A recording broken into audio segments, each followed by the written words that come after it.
जय हिंद प्यारे बच्चों। आज हम लोग क्लास 10 का हिंदी जो चैप्टर 1 है श्रम विभाजन और जाति प्रथा, इससे हम कुछ ऑब्जेक्टिव क्वेश्चन को लेकर के आए हैं जो आपके एग्जाम 2024 जो होंगे उसके लिए बहुत ही इम्पोर्टेंट होंगे।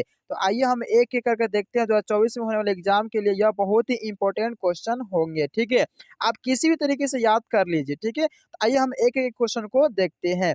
पहला क्वेश्चन क्या कहता है वो देखिएगा दोस्तों कि बुद्धिज्म जो है एंड कम्युनिस्ट जो है वो किसकी रचना है, यानी कि मैक्स मुलर की, अमरकांत या महात्मा गांधी या भीमराव अंबेडकर की। तो एक का करेक्ट आंसर हो जाएंगे बच्चे, वो याद रखिएगा, वो हो जाएंगे डी, यानी कि वो भीमराव अंबेडकर। क्या होंगे इसका आंसर? तो भीमराव अंबेडकर हो जाएंगे। ठीक है, तो एक का करेक्ट आंसर हो जाएंगे, वो हो जाएंगे डी।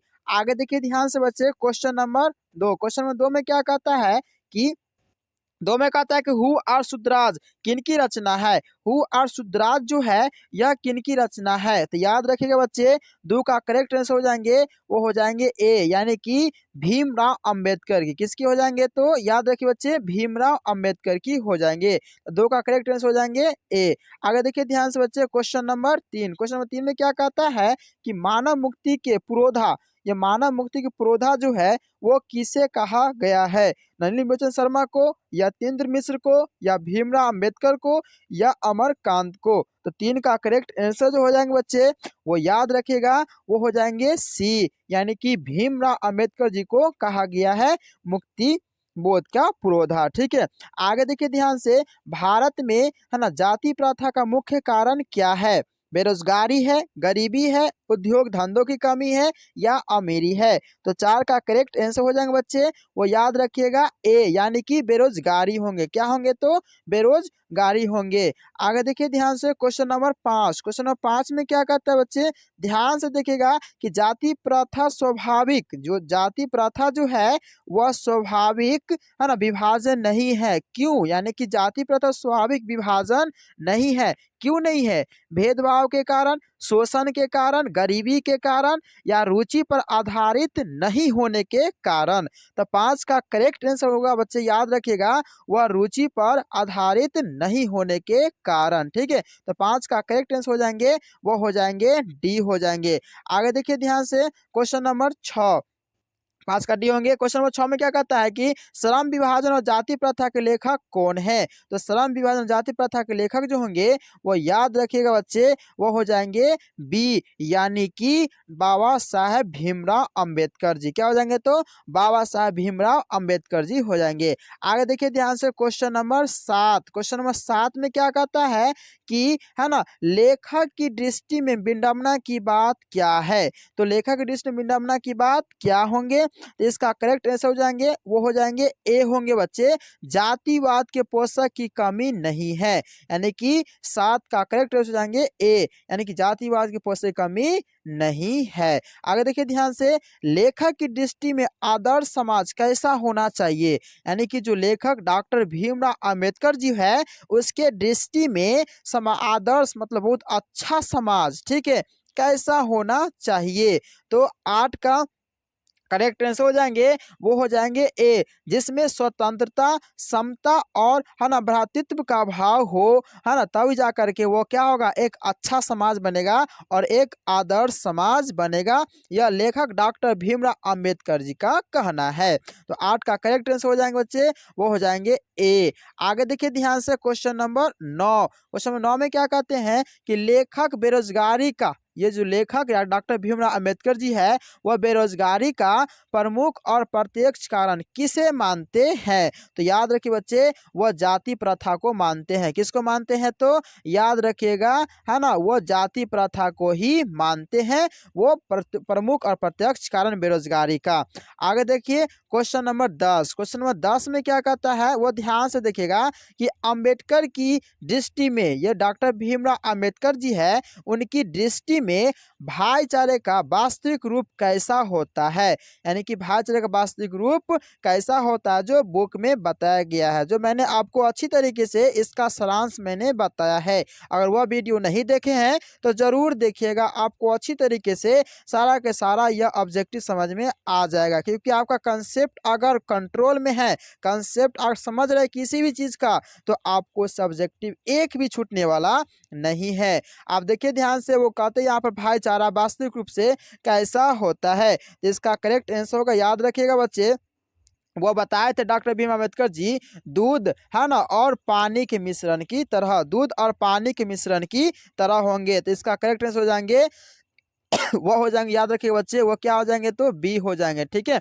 आगे देखिए ध्यान से, है ना, क्वेश्चन नंबर 11, क्वेश्चन नंबर 11 में क्या कहता है, ध्यान से देखिए बच्चे, 11 में कहता है कि भारतीय संविधान के निर्माण में, ये जो भारतीय संविधान निर्माण मतलब कौन किए थे, हमारे भारत का संविधान का निर्माता कौन है, तो डॉक्टर भीमराव अंबेडकर जी है। यानी कि भारतीय संविधान के निर्माण में महत्वपूर्ण भूमिका किसकी है, तो इसका करेक्ट आंसर हो जाएगा वो डॉक्टर भीमराव अंबेडकर जी है। तो इसका करेक्ट आंसर हो जाएगा वो होगा ए होगा। ठीक है, तो क्या होगा, तो डॉक्टर भीमराव अंबेडकर जी हो जाएंगे। ठीक है बच्चे, आगे देखिए ध्यान से, क्वेश्चन नंबर 12, क्वेश्चन नंबर 12 में क्या कहता है कि सभ्य समाज की आवश्यकता क्या है, सभ्य मतलब है ना, अच्छा, यानी सभ्य समाज की आवश्यकता क्या है, तो 12 का करेक्ट आंसर हो जाएंगे, वो याद रखिएगा, वो होंगे श्रम विभाजन। क्या होंगे, तो श्रम विभाजन हो जाएंगे।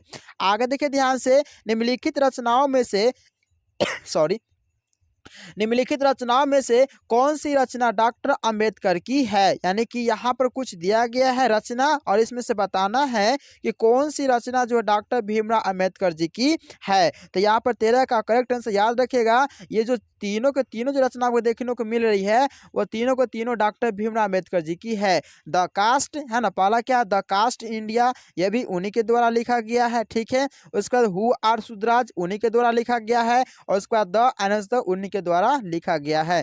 आगे देखिए ध्यान से, क्वेश्चन नंबर 14, क्वेश्चन नंबर 14 में क्या कहता है, ध्यान से देखिएगा कि आधुनिक सभ्य समाज, है ना, देखिए ध्यान से बच्चे, अगला क्वेश्चन कहता है 14 में कि, है ना, आधुनिक सभ्य समाज श्रम विभाजन को आवश्यक क्यों मानता है, तो इसका करेक्ट आंसर होगा, याद रखिएगा, वह कार्य कुशलता के लिए मानता है। किसके लिए मानता है, तो बच्चे याद रखिएगा, है ना, किसके लिए, तो कार्य कुशलता के लिए, है ना, माना जाता है। यानी कि आधुनिक सभ्य समाज श्रम विभाजन का आवश्यक क्यों है, तो कार्य कुशलता के लिए। अगला देखिए क्वेश्चन नंबर 15, श्रम विभाजन और जाति प्रथा, है ना, पाठ बाबा साहब के किस भाषण संपादित किया गया अंश है, यानी कि श्रम विभाजन और जाति प्रथा चैप्टर जो पढ़े, पहला चैप्टर है, वह किस भाषा का संपादित अंश है, तो यह किसका अंश है, तो याद रखिए बच्चे, यह एनिहिलेशन ऑफ कास्ट, क्या है, तो एनिहिलेशन ऑफ कास्ट का अंश है ना। तो इसका करेक्ट आंसर 15 क्या हो जाएंगे, तो याद रखिए बच्चे, वो हो जाएंगे सी, क्या हो जाएंगे, तो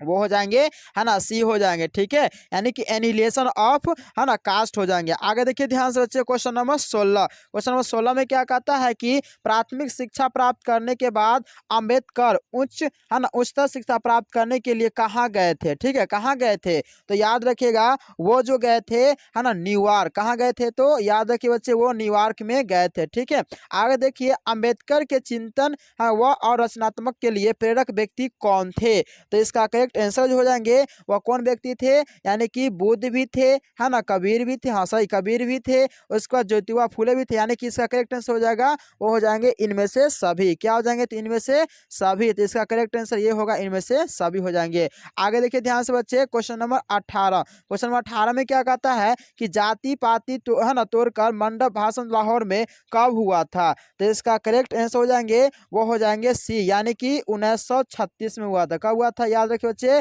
1936 में। आगे श्रम विभाजन और जाति प्रथा क्या है, श्रम विभाजन और जाति प्रथा क्या है, तो यह एक, याद रखिएगा बच्चे, यह एक निबंध है। क्या है, तो यह एक निबंध है, जो पहला पार्ट श्रम जाति प्रथा जो है ये क्या है, तो निबंध है। अगला देखिए, अंबेडकर के भाषण एनिहिलेशन ऑफ कास्ट को किसने हिंदी में रूपांतरण किया है, यानी इसको किसको हिंदी में किसने जो है वो हिंदी में रूपांतरण किया है? तो इसका करेक्ट आंसर हो जाएंगे वो याद रखिए बच्चे, वो हो जाएंगे ए यानी कि ललाय सिंह यादव ने। किसने? तो याद रखिए बच्चे, वो ललाय सिंह यादव जो है वह इन यानी कि जो भाषण एनहिलेशन ऑफ कास्ट को है ना हिंदी में रूपांतरण किया है। आगे देखिए ध्यान से बच्चे, क्वेश्चन नंबर 21। क्वेश्चन नंबर 21 में क्या कहता है वो ध्यान से देखिएगा, यानी कि अंबेडकर का जन्म है ना, यहाँ ये भी क्वेश्चन बहुत इंपॉर्टेंट और वीवीआई क्वेश्चन इस सब माना जाता है। ठीक है बच्चे, अब देखिए ध्यान से कि अंबेडकर का जन्म जो है वह किस परिवार में हुआ है, यानी अंबेडकर साहब का जन्म किस परिवार में हुआ था? तो याद रखिएगा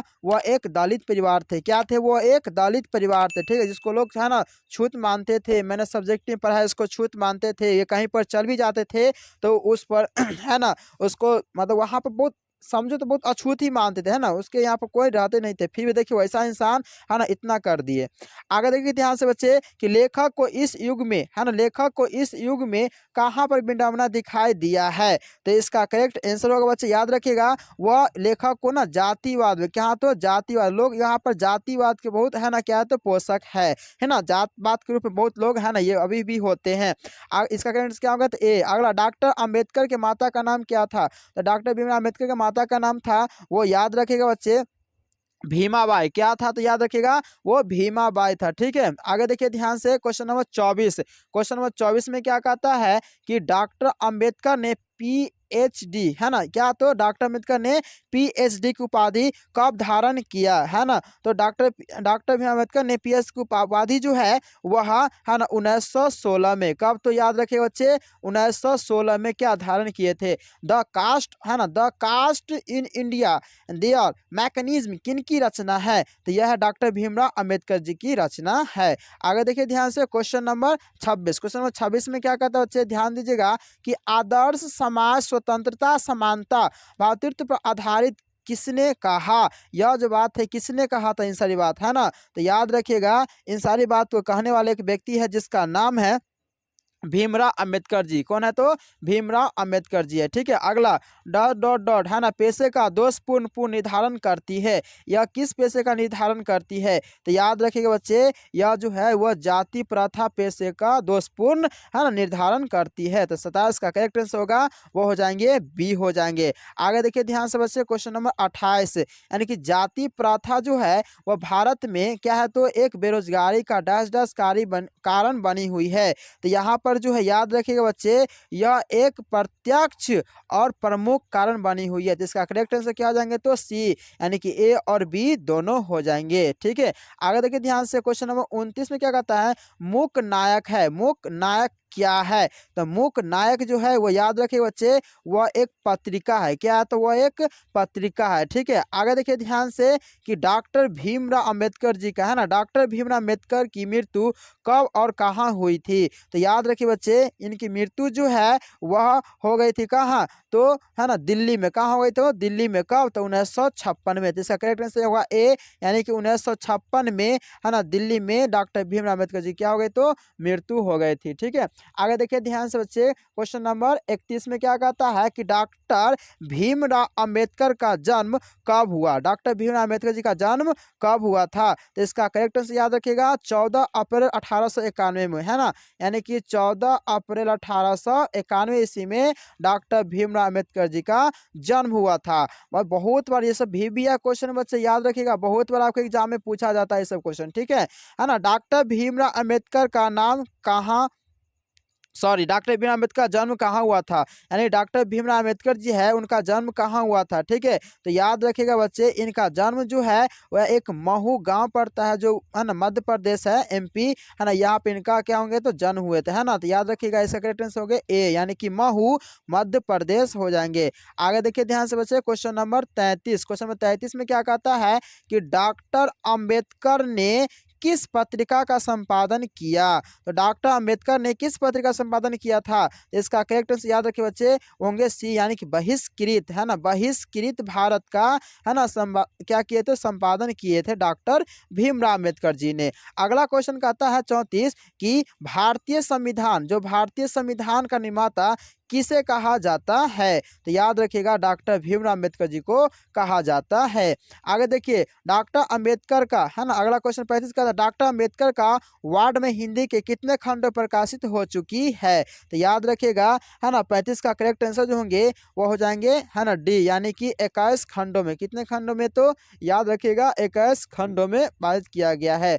अगला क्वेश्चन देखते हैं, ध्यान से बच्चे। अगला क्वेश्चन क्या कहता है कि आधुनिक, क्वेश्चन नंबर 36 क्या कहता है, आधुनिक सभ्य समाज कार्य कुशलता के लिए किसे आवश्यक मानता है? तो याद रखिएगा इसका आंसर जो हो जाएंगे वो होंगे ए, यानी कि श्रम विभाजन। क्या होंगे? तो श्रम विभाजन को मानते हैं। आगे देखिए ध्यान से, क्वेश्चन नंबर 37, डॉक्टर अंबेडकर के पिता का, है ना, क्या नाम था? तो इनके पिताजी का नाम था, वो याद रखिएगा बच्चे, है ना, वो रामजी सकपाल। क्या थे? तो याद रखिएगा रामजी सकपाल थे। डॉक्टर भीमराव अम्बेडकर के पिता का नाम क्या थे? तो रामजी सकपाल थे। ठीक है, आगे देखिए ध्यान से, क्वेश्चन नंबर 38। क्वेश्चन नंबर 38 में क्या कहता है कि जाति प्रथा श्रम विभाजन के साथ साथ किसका रूप लिए हुआ है? तो याद रखिएगा बच्चे, ये जाति प्रथा जो है वह श्रम विभाजन के साथ साथ जो है वह श्रमिक विभाजन का रूप लिया हुआ है। किसका लिया हुआ है? तो श्रमिक विभाजन का रूप लिया हुआ है। तो इसका करेक्ट आंसर क्या हो जाएंगे? तो हो जाएंगे सी हो जाएंगे। ठीक है, आगे देखिए ध्यान से, क्वेश्चन नंबर 39। क्वेश्चन 39 में क्या कहता है कि डॉक्टर भीमराव अंबेडकर ने किस प्रथा को आर्थिक पहलू को खतरनाक माना है? यानी कि किसे खतरनाक माना है? तो 39 का इसका करेक्ट आंसर होगा, वो याद रखिएगा, वो सबसे खतरनाक माने हैं तो जाति प्रथा को। किसको माने हैं? तो जाति प्रथा को माने हैं। आगे देखिए ध्यान से, क्वेश्चन नंबर 40, किनके प्रोत्साहन पर बाबा साहब उच्चतर शिक्षा हेतु न्यूयॉर्क गए थे? किसके प्रोत्साहन पर? तो याद रखिएगा, है ना, बड़ौदा नरेश। क्या? तो बड़ौदा नरेश, यानी कि इसका करेक्ट आंसर हो जाएंगे सी, यानी कि बड़ौदा नरेश के, है ना, ये न्यूयॉर्क पर गए थे। आगे देखिए ध्यान से, क्वेश्चन नंबर 41। क्वेश्चन नंबर 41 में क्या कहता है कि आर्थिक पहलू से भी जाति प्रथा डैश डैश है, यानी कि क्या है? तो याद रखिएगा यह एक हानिकारक है। क्या है? तो यह एक हानिकारक है। जाति प्रथा हानिकारक सही में है। अगला देखिए, सच्चे लोकतंत्र का, है ना, पर्याय क्या है? सच्चे लोकतंत्र का पर्याय जो है वो याद रखिएगा भाईचारा है। क्या है? तो एक भाईचारा, एक साथ मिल करके रहना चाहिए, उसी को क्या बोलते हैं बच्चे? भाईचारा। यानी 42 का करेक्ट आंसर हो जाएंगे वो सी हो जाएंगे। आगे देखिए ध्यान से, अगला क्वेश्चन 43 में क्या कहता है? 43 में कहता है कि बाबा साहेब, है ना, बाबा साहेब द्वारा रचित पुस्तक कौन है? तो बाबा साहेब द्वारा रचित पुस्तक जो है वो याद रखिएगा वो सारा का सारा पुस्तक, यानी कि Jainism and development, Buddhism and communist, Buddha and his Dhamma, यानी इनमें से देखा जाए तो सारा का सारा हो जाएगा, यानी कि इनमें से सभी जो है वो उनके द्वारा लिखित है। आगे देखिए ध्यान से, 44, श्रम विभाजन और जाति प्रथा शीर्षक किनके द्वारा हिंदी में रूपांतरित है? तो इसका करेक्ट आंसर हो जाएंगे वो हो जाएंगे सी, यानी कि ललाई सिंह यादव। क्या होंगे? तो याद रखिए बच्चे, ललाई सिंह यादव के द्वारा क्या है? तो हिंदी में रूपांतरित किया गया है। आगे देखिए ध्यान से, क्वेश्चन नंबर 45। क्वेश्चन नंबर 45 में क्या कहता है कि आधुनिक मनु कहा गया है?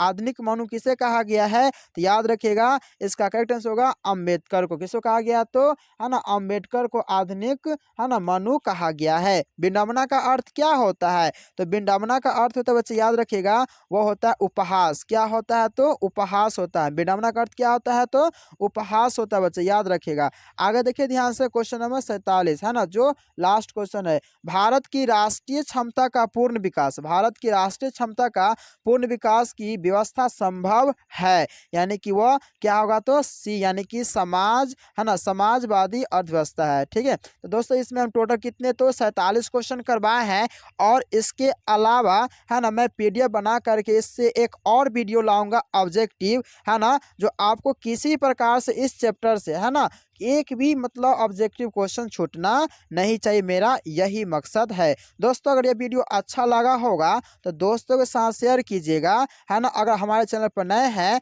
तो मैं अंत में कहता हूँ चैनल को सब्सक्राइब कर लीजिएगा, है ना, और नोटिफिकेशन ऑल कर लीजिए, ताकि आने वाला प्रत्येक वीडियो आपको मिलता रहे। तब तक के लिए इतना ही। जय हिंद।